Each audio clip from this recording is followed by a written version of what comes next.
Hello, beautiful people, and welcome back to the Black Wallet. In building a generational legacy, it's key to understand what can cause you to build that legacy and also what can cause you to fail to build a legacy. In today's video, I share with you on how to avoid going broke because I personally have been through that journey and I lost all my money and had to start afresh. So I saw this video useful so that it can build you with knowledge and also the experience of how you can build your wealth. To begin with, being broke is not something that we wish for, but it's something that can happen as a result of our actions. So this video is essential to you and I because we have to constantly be reminded that the money that you have today, it is possible you can lose it through your negligence. I'll basically be sharing with you 5 tips on how you can avoid being broke.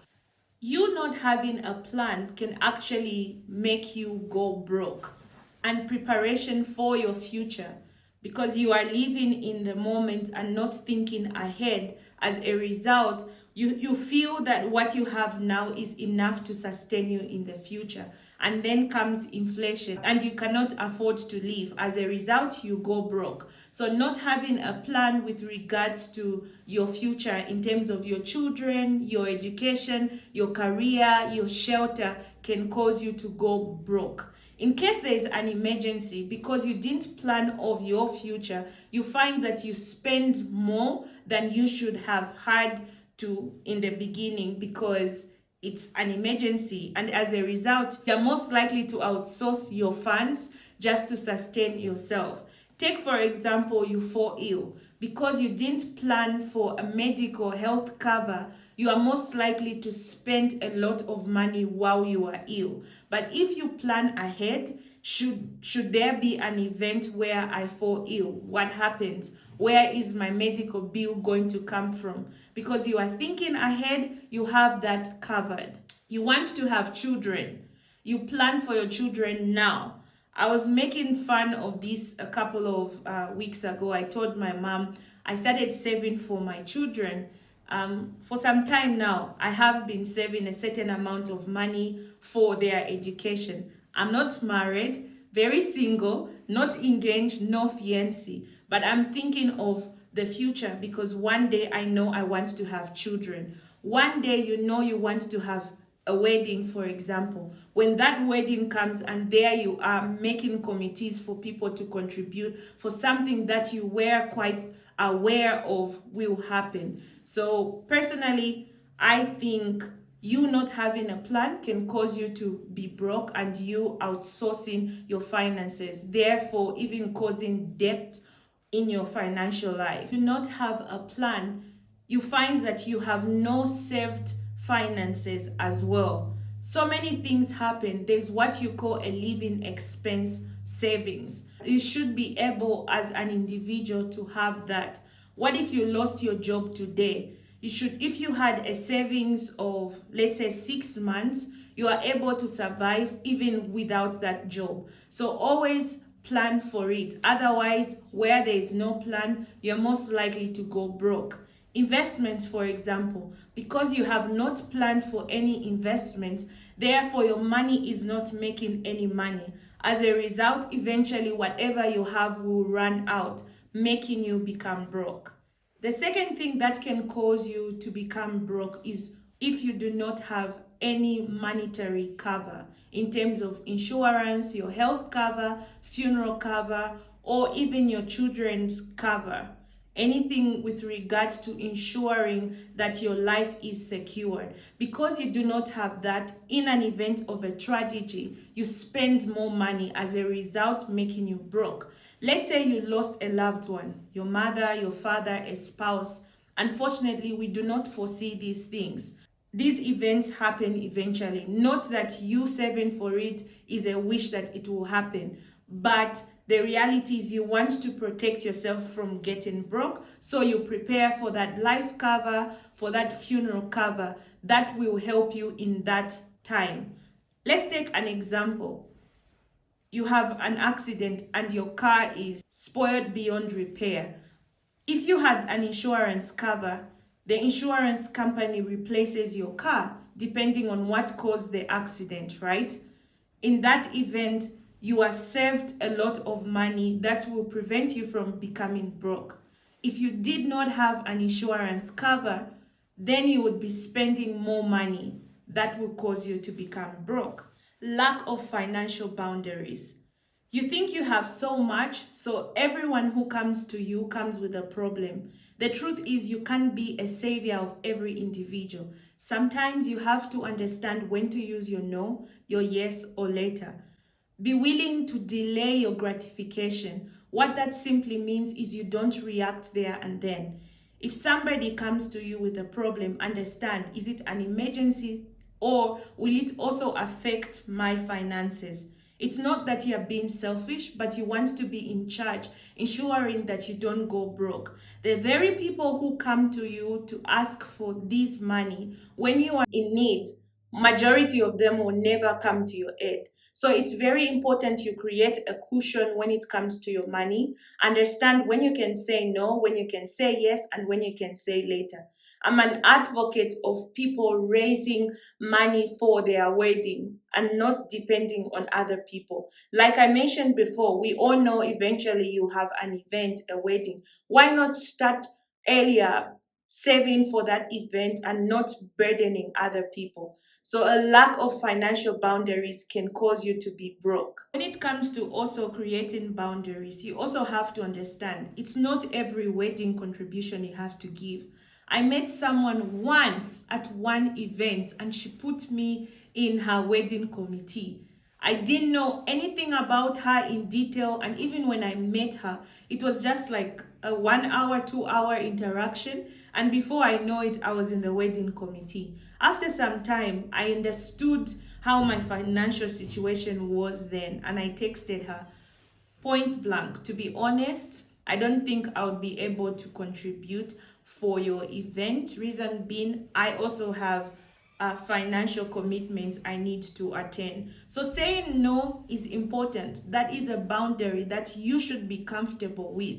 At the end of the day, you're creating a financial platform that your children will benefit and you as an individual will benefit. So be comfortable in your no and be confident in your yes. A lifestyle. You want to maintain a lifestyle so everybody can see you have made it in life. The reality is, if you want to maintain a lifestyle which does not match your finances, you're most likely going to go broke.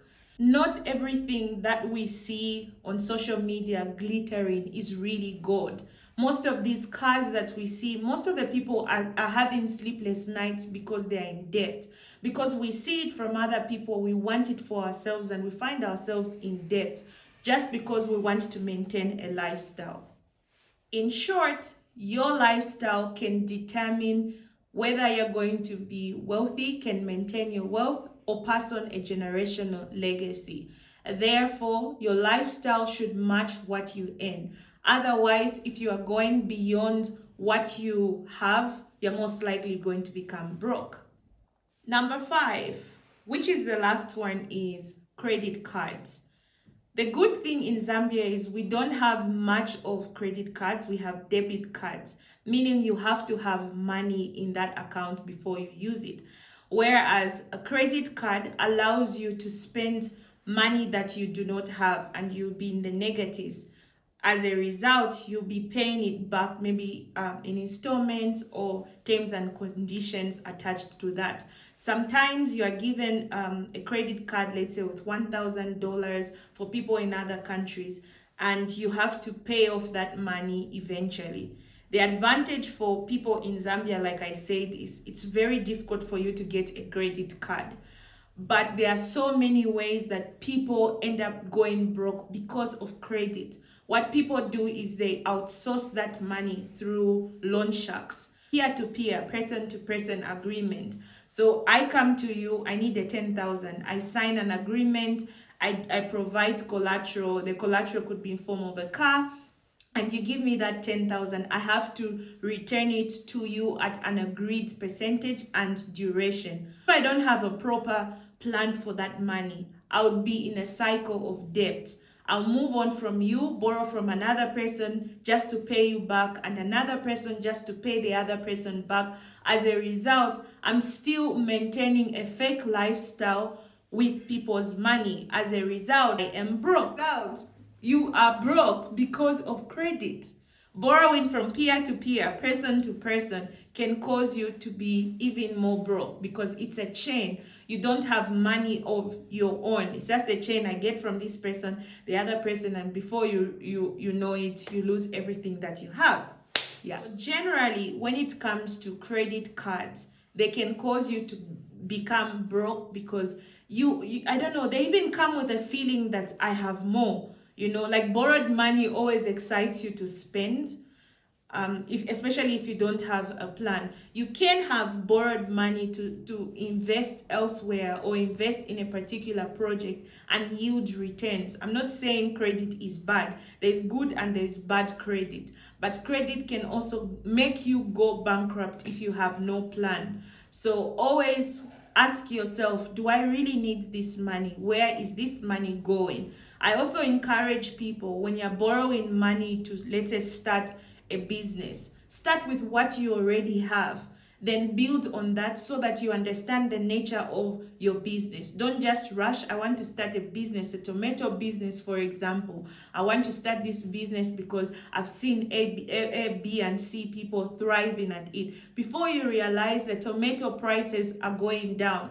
Now a crate of tomatoes is at 50 kwacha. When before a year or two, it was 150. So you would make a loss because you do not understand the nature of the business. So that's basically what I wanted to share in today's video. Few things that can prevent you from going broke. It's a question I asked myself a few months ago. What can cause me to become broke? So I wrote down a list of every possible thing that can cause me to lose everything that I have worked hard for. And I discovered insurance was one of them. Lack of financial boundaries. Every person who comes to me, I need this, I'll be there to assist. Or lend me money, I'll give you then. And because they've mentioned an interest rate that excites me, I found myself really giving away money to people who never brought back that money. As a result, I lost money.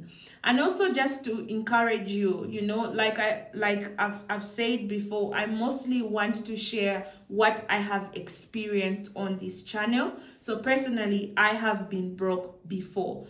I worked so hard and saved an amount up to like $10,000. And because I was young, I was so hungry for investment. That was when I just started my financial journey. I was so hungry for investment. All I wanted was, where is the investment? I'm getting into it. As a result, I lost all that $10,000 in Bitcoin, in village banking, in lending to relatives, in lending to people. So it's very important that you understand that the money you have now has two options. It can grow or you can lose it. So the decisions you make when it comes to your money is for your benefit. So don't be afraid to say no. Don't be afraid to say, I can't do this, maybe later. I need to know it well. So in my story of going bankrupt, it was a very painful thing. And also just to encourage someone that if you have gone broke before, or you are in a season where you are broke, you can get out of that situation. Position yourself to be learned. Make sure you position yourself to a strategic plan that will help you get out of it. And that's what we are doing on this channel. So I basically wanted to share from my experience with wrong investment, my experience of lack of financial boundaries, not having insurance in a specific business I was getting into. So that will definitely save all of us and save us to make wiser financial decisions. Thank you for watching.